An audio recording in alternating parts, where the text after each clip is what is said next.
If you want to know something about yourself, sit on your bed one night and say to yourself, you got to mean this. Like, you got to be desperate. This is no game, this.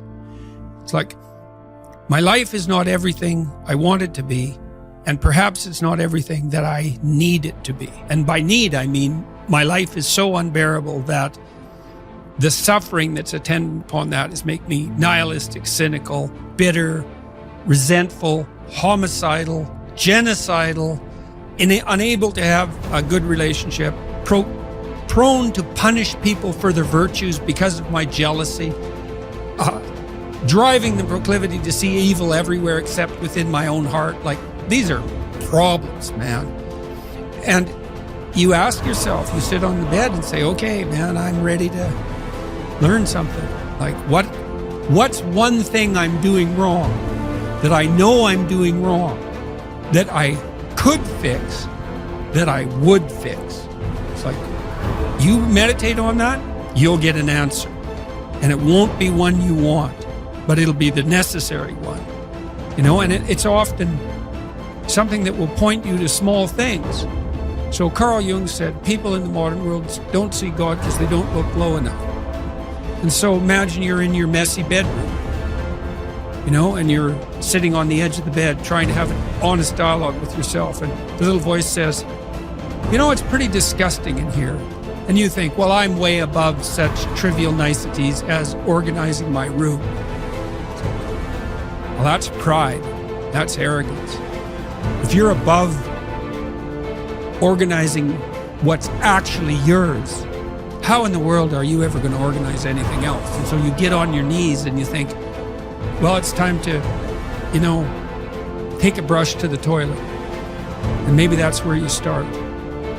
And that works. Like, that works. You start making those micro improvements, like real micro improvements, real on the ground, actual micro improvements to things you know that are wrong, you'll improve unbelievably rapidly.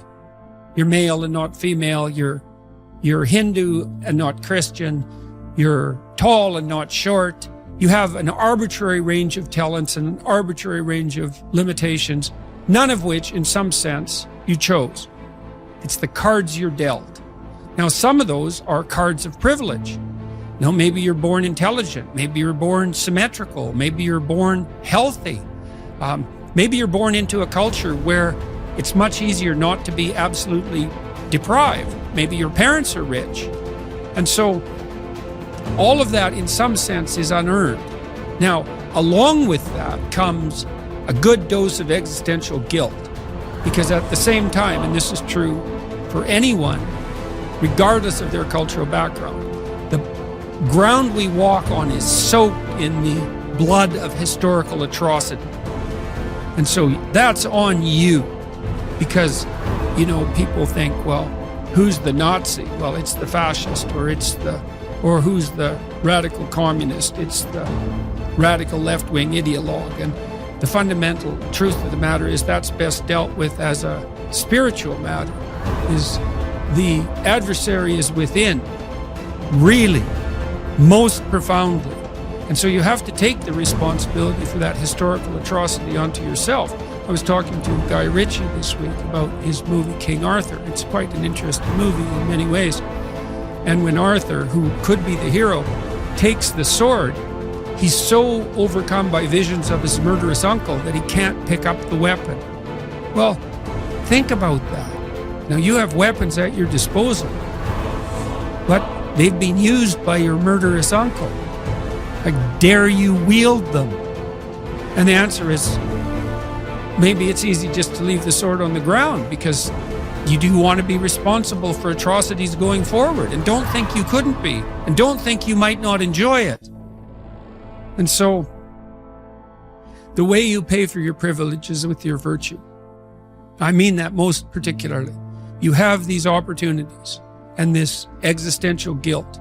And the way you expiate that and atone is by doing your best to live the best possible life you can manage, to speak the truth, to treat people with respect, to abide by the principles of the dignity of the individual, and to put your house in order.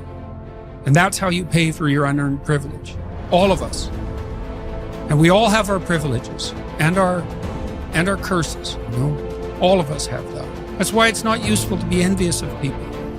You know, you're a young man, you see someone drive by in a Ferrari with a blonde, and you think, my God, he's got everything. And, you know, the woman in the car is a prostitute who's got a cocaine addiction, and her life is just one catastrophe after another. And he's had to lie and cheat his way into this position, and he's afraid that everything's going to come crashing down on him, and that's what you're jealous of. And it's just not that profound. You don't want someone else's fate. Man, your fate's enough, and your adventure's enough. It's plenty. It's more than you can ever fully realize. And so that's also part of the reason that we all believe that the individual has some intrinsic dignity. It's, don't be so sure that your position in your room is so damn trivial. Might be your attitude towards it that's trivial. And if you're in dire straits and dire circumstances, just look at how much opportunity you have to make things better. Most of us have been raised to believe that the road to a happy life is paved with pleasure, and that the pursuit of pleasure is the path to fulfillment. But as we grow up, we begin to realize that life is not always easy or pleasurable. In fact, much of it is difficult and painful. We all experience loss, disappointment, illness, aging, and eventually death. We encounter stress, anxiety, and fear. We suffer from the slings and arrows of everyday life, and yet we continue to cling to the idea that happiness is found in pleasure and the avoidance of pain. We try to avoid our painful experiences by numbing ourselves with drugs or alcohol, distracting ourselves with TV, or obsessing over our work or our relationships. But the more we try to avoid the basic reality that all human life involves pain, the more we are likely to struggle with that pain when it arises, thereby creating even more suffering. The truth is that happiness is not found in the avoidance of pain, but in the willingness to face and accept our pain. It is in the willingness to experience our painful thoughts and feelings, to acknowledge them without judgment, and to take action in line with our values and goals. It is in the willingness to be present in the moment, to connect with our senses and our environment, and to find joy and meaning in the simple things in life. One cannot experience meaning in life without discovering the meaning of suffering. The meaning of suffering. Unavoidable and inescapable suffering alone, of course, can be the deepest possible meaning. The art of being human is learning how to deal with those painful moments. These moments require an attitude of inner willingness to suffer, while remaining in touch spiritually with one's own extended dimension. When this inner struggle becomes calm, one can experience how the lower somatic and psychological dimensions influence the higher spiritual dimension, but do not produce or cause it. One can discover despair despite success and fulfillment despite failure. The pessimist resembles a man who observes with fear and sadness that his wall calendar, from which he daily tears a sheet, grows thinner with each passing day. On the other hand, the person who attacks the problems of life actively is like a man who removes each successive leaf from his calendar and files it neatly and carefully away with its predecessors after first having jotted down a few diary notes on the back. He can reflect with pride and joy on all the richness set down in these notes, on all the life he has already lived to the fullest. What will it matter to him if he notices that he is growing old? Has he any reason to envy the young people whom he sees, or wax nostalgic over his own lost youth? What reasons has he to envy a young person for the possibilities that a young person has, the future which is in store for him? No. Thank you, he will think. Instead of possibilities, I have realities in my past. Not only the reality of work done and of love loved, but of sufferings bravely suffered. These sufferings are even the things of which I am most proud, although these are things which cannot inspire envy. Don't aim at success. The more you aim at it and make it a target, the more you are going to miss it. For success, like happiness, cannot be pursued.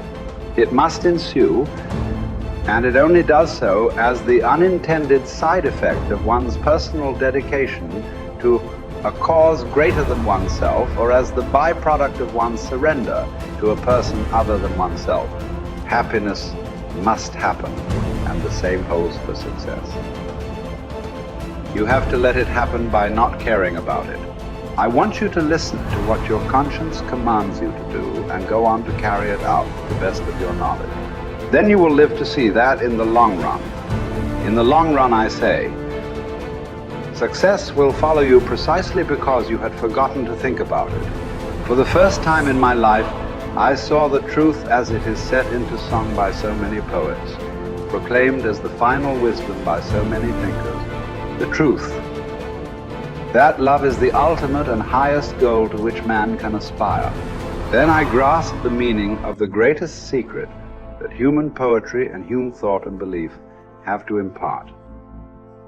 The salvation of man is through love, and in love, love is the only way to grasp another human being in the innermost core of his personality.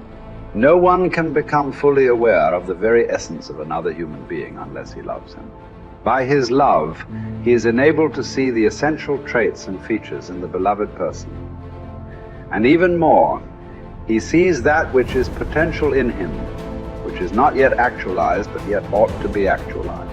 Furthermore, by his love, the loving person enables the beloved person to actualize these potentialities. By making him aware of what he can be and of what he should become, he makes these potentialities come true.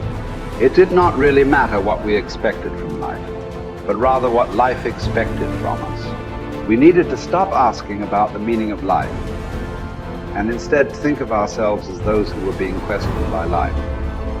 Daily and hourly, our answer must consist not in talk and meditation, but in right action and in right conduct.